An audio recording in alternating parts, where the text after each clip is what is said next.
সবাইকে। তোমরা সকলে কেমন আছো? আশা করি অনেক অনেক ভালো আছো, সুস্থ আছো। তো সকাল সকাল দেখো আমি রুটি করছি। তো ছেলে স্কুলে টিফিন নিয়ে যাবে, আর সকালবেলা আমাদের জলখাবারটা হয়ে যাবে রুটি। আর রুটি করছি আমি একটু বেশি করে মাখিয়েছি আটাটা, কারণ সন্ধ্যাবেলাও আমি একটু রেখে দেবো, একটু ছোটো দলা করে রেখে দেবো সন্ধ্যাবেলার জন্য।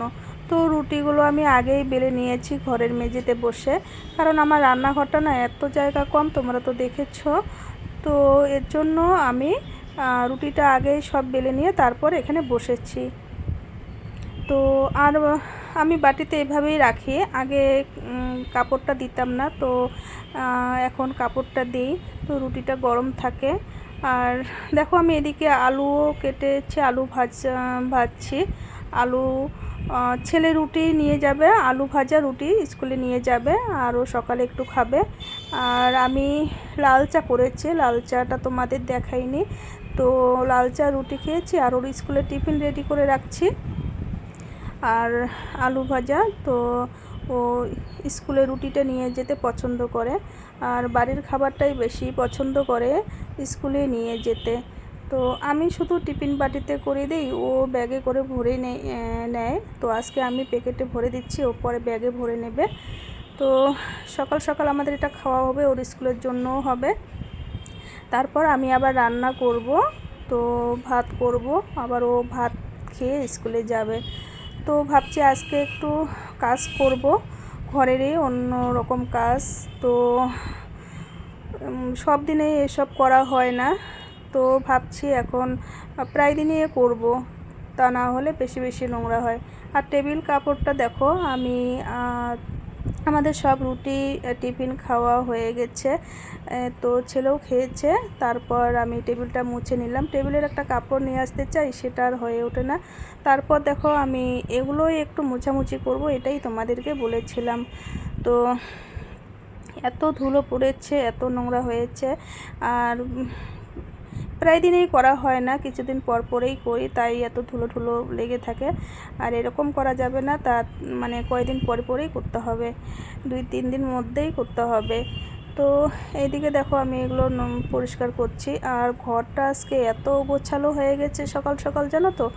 তো কী আর করা যাবে, আমি ফ্রিজটা এদিকে নিয়ে আসি। আগে তো ফ্রিজটা আমার ওদিকে ছিল, রান্নাঘর যাওয়া আসার ওদিকে, দরজাটার ওদিকে, তখন না ওদিকে জায়গা হতো না আমার যাওয়া আসার, এর জন্য আজকে আমি ফ্রিজটা এদিকে নিয়ে আসলাম। তো আমার যে আলমারির উপরে ঠাকুর আছে, আর আলমারিটার পাশে আর একটা যে মিসকাট আমার ছিল, ওইটা ওদিকে নিয়ে গেলাম, আর ফ্রিজটা এদিকে নিয়ে আসলাম। তো তার জন্য আমার কিন্তু 2-3টা জিনিস সরাতে হয়েছে। আর জানো তো ঘরের জিনিস সরানো মানে এদিক ওদিক করলে অনেক কিছু মানে এলোমেলো হয়ে যায়। তো অনেক কিছুই আমার এলোমেলো হয়ে গেছে, তাও ভাবছি আজকে এগুলো করবই। তো আমি এদিকে বোতলগুলো না মাঝে মাঝে কলের পাড়ে নিয়ে গিয়ে বোতলে সব একটু একটু জল থাকে না, আর বোতলগুলো ভিতর থেকেই ধুয়ে নিই।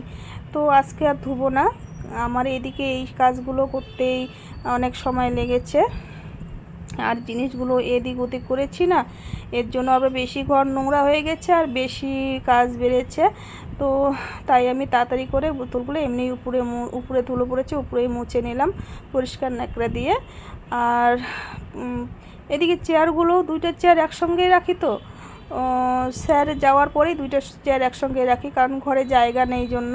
তো এর জন্য আমি চেয়ারগুলো একটু মুছে রাখলাম। আর সমস্ত কাজ করার পরে আমার না কেন জানি খিদে পেয়েছে, একটা রুটি ছিল আর একটু আলু ভাজা ছিল, ওইটা আমি খেয়ে নিলাম। আর এদিকে দেখো এই মিক্সচারটাই আমি এদিকে নিয়ে আসছি, এটা তো ওদিকে ছিল, এই ড্রেসিং টেবিলের পাশে ছিল ফ্রিজটা যখন আমরা এর আগের ভাড়া বাড়িতে তো অনেক দিন ছিল, ওখান থেকে নিয়ে আসছি। তো তাড়াহুড়ো করে এখানেই বসিয়েছিলাম, এখানে তো ডাইনিংটা পেতেছি। ডাইনিংটা আগে ছিল খাটের নিচে, তো ডাইনিংটা কেউ আসলে বা আমার ছেলেটাও খেতে বসতে সুবিধা হয়, এর জন্য ডাইনিংটা ছিল আগে খাটের নিচে।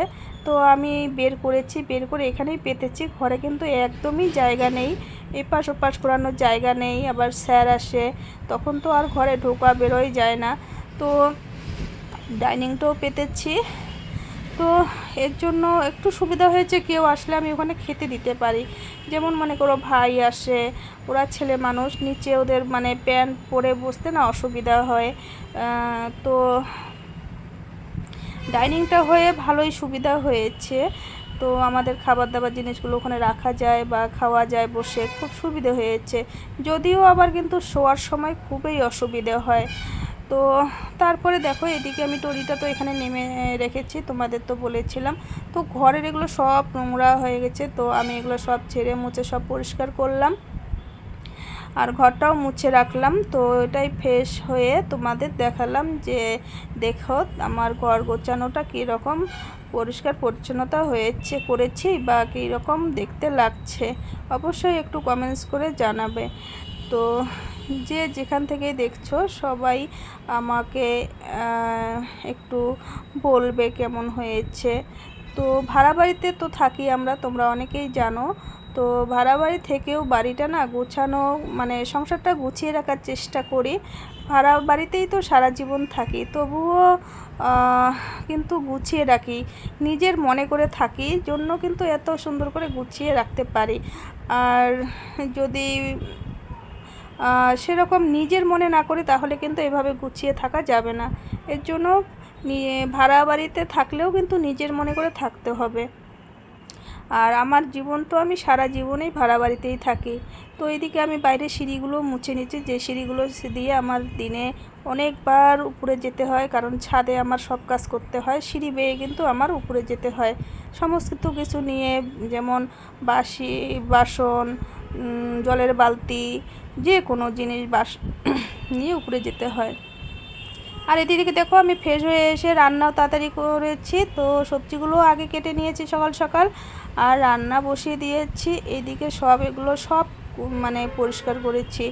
তো কুমড়োগুলো দেখো আমি রেখেছি কেন, বর্ষার জন্য রেখেছি জানো তো। খুব বর্ষা হবে, পয়সা হাতে থাকবে না, এমনকি বাজার যাওয়া যাবে না, তখন খাওয়া যাবে। আর ভালোই আছে। এদিকে দেখো আজকেও আমি পুঁই শাক করবো, একটু পুঁই শাক আছে, ছেলে কালকে ভালো খেয়েছে, আজকেও করতে বলেছে, তাই একটু আছে, তাই আমি আবার করলাম। তো আজকের মতো ভিডিওটা এখান থেকে, আর চাল কুমড়ো করেছি। তো আজকের মতো ভিডিওটা এখানে শেষ করলাম, আবার দেখা হবে পরের ভিডিওতে। তোমরা সবাই ভালো থেকো, সুস্থ থাকো, আর অবশ্যই আমার চ্যানেলটা সাবস্ক্রাইব করে দিও, একটু লাইক কমেন্ট করো। অনেক অনেক ভালোবাসা থাকলো তোমাদের জন্য, তোমরা অনেক অনেক ভালো থেকো। তো এটাই তোমাদের বলছি। তো খুব ভালো থেকো, সুস্থ থেকো। আজকের মতে ভিডিওটা এখানেই শেষ করলাম। টাটা।